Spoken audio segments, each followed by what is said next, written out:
Saudara, meski ayah tiri Alvaro Kiano Nugroho tewas, polisi tidak menutup kasus penculikan disertai pembunuhan.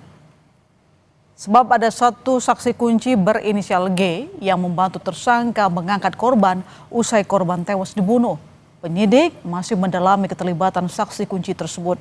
Hingga kini polisi masih menunggu kesaksian ibu Alvaro yang belum bisa dimintai keterangan karena syok dengan kematian Alvaro yang hilang selama 8 bulan dan belakangan diketahui ayah tirinya lah yang menjadi pelaku pembunuhan, namun tersangka tewas bunuh diri.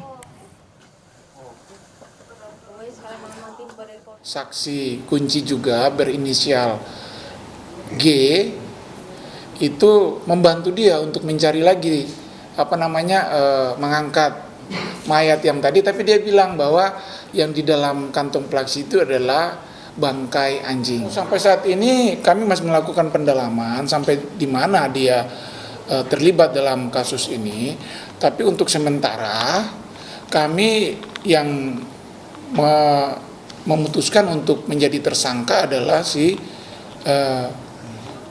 ayah tirinya AI itu sendiri. Kini publik menanti bagaimana kelanjutan kasus kematian Alvaro usai ayah tiri korban yang sudah ditetapkan sebagai tersangka tewas karena bunuh diri saat berada di ruang konseling Polres Jakarta Selatan. Kita bahas bersama psikolog forensik Reza Indragiri. Selamat petang, Mas Reza. Selamat petang. Ya, Mas Reza, temuan baru ada satu saksi kunci berinisial G yang katanya membantu tersangka mengangkat korban usai korban tewas dibunuh. Apakah ini bisa melanjutkan pengungkapan kasus kematian Alvaro? Saya tidak paham sebetulnya apa yang dimaknai dengan saksi kunci di situ. Kalau tadi saya simak narasinya bahwa yang bersangkutan berasumsi isi kantong itu adalah potongan daging anjing. Saya tidak membayangkan itu merupakan sebuah peristiwa pidana kalau narasinya sedemikian rupa. Jadi terus terang saya tidak bisa memahami apa sesungguhnya kedudukan orang yang satu ini sehingga oleh pihak kepolisian disebut sebagai saksi kunci. Tapi pihak kepolisian mengatakan akan terus melanjutkan penyidikan. Sementara kita ketahui tersangka baru ayah tiri Alvaro yang diketahui bunuh diri. Masihkah ini bisa dilanjutkan? Pertanyaan itu menjadi relevan. Sayangnya di Indonesia hukum kita tidak mengenal yang namanya proses pertanggungjawaban pidana terhadap orang yang sudah tidak ada, terhadap orang yang sudah meninggal dunia.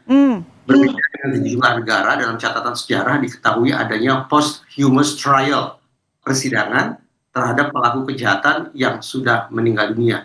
Memang ini sebuah cara simbolik menunjukkan bahwa negara tidak pernah berhenti memburu pelaku kejahatan hingga ke liang lahat. Alhasil, kalau kita berfokus mata-mata berbincang tentang sosok Alex, kalau tidak salah namanya, yang merupakan ayah tiri dari almarhum Alvaro, maka praktis kasus sebetulnya sudah selesai.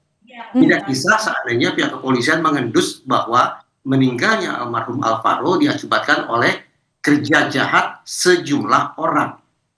Kalau sejumlah orang, maka masuk akal polisi terus melakukan investigasi untuk mencari tahu dan meminta pertanggungjawaban hukum terhadap orang-orang selain Alex yang dianggap sudah mengakibatkan terjadinya peristiwa menyedihkan ini.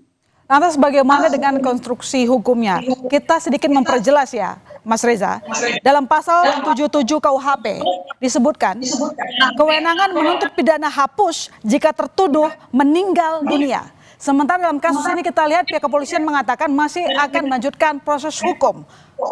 Bagaimana kita mengambil benang merah konstruksinya nanti?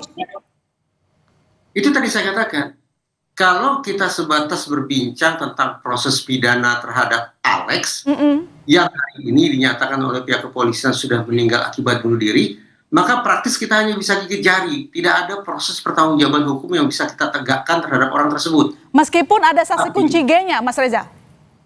Tepat, kita tidak bisa menyeret orang yang sudah meninggal dunia ke ruang persidangan. Itu yang terjadi di Indonesia. Tapi kalau ternyata pembunuhan terhadap almarhum Alvaro itu diduga oleh pihak kepolisian dilakukan lebih dari satu orang, berarti merupakan kejahatan berkelompok, maka masuk akal. Bahkan memang merupakan keharusan bagi pihak kepolisian untuk melakukan investigasi lebih jauh untuk mencari tahu dan memproses hukum orang-orang selain Alex yang diduga terlibat dalam peristiwa ini. Ya, sekarang mari kita bergeser soal kasus kematian tersangka di ruang konseling Polres Jaksel, Mas Reza. Apakah ini bisa juga menjadi kasus baru? Tepat.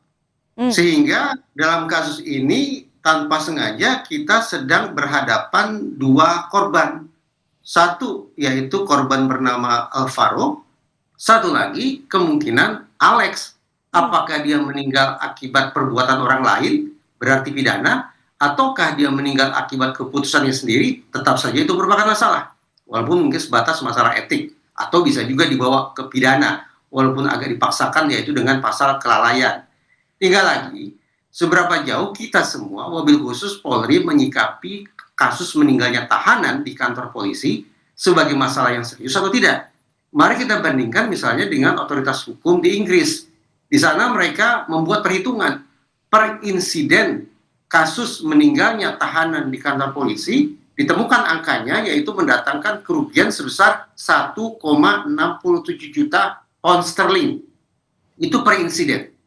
Belum termasuk sekian ribu pound sterling yang ternyata justru harus dibayar oleh pihak kepolisian kepada keluarga tahanan tersebut. Angka tersebut menunjukkan kepada kita bahwa ternyata bobot keseriusan itu bisa diangkakan di Inggris sana. Bagaimana di Indonesia? Saya tidak tahu. Saya khawatir bahwa masih banyak kalangan yang menganggap yang namanya tahanan atau napi dianggap sebagai manusia sampah yang tidak kita pedulikan hak-haknya. Padahal kita tahu persis, tahanan, tersangka sekalipun adalah orang yang belum berproses hukum hingga final, sehingga belum bisa dinyatakan sebagai seorang pelaku kejahatan. Lantas apa bukti yang harus diberikan oleh pihak kepolisian sehingga bisa memperkuat pernyataan bahwa tersangka meninggal karena murni bunuh diri? Sudah barang tentu dibutuhkan adanya barang-barang bukti untuk memastikan bahwa yang bersangkutan meninggal akibat keputusannya sendiri. Silakan hasil otopsi kedokteran yang membuka jalan bagi itu semua. Ya. Apakah yang bersangkutan memang melakukan tindakan itu sendirian sehingga mengakibatkan cedera fatal sampai kemudian meninggal dunia, ataukah ada peran dari pihak lain bagi kematian tersebut. Baik, terima kasih Mas Reza telah bergabung di Kompas Petang. Selamat petang.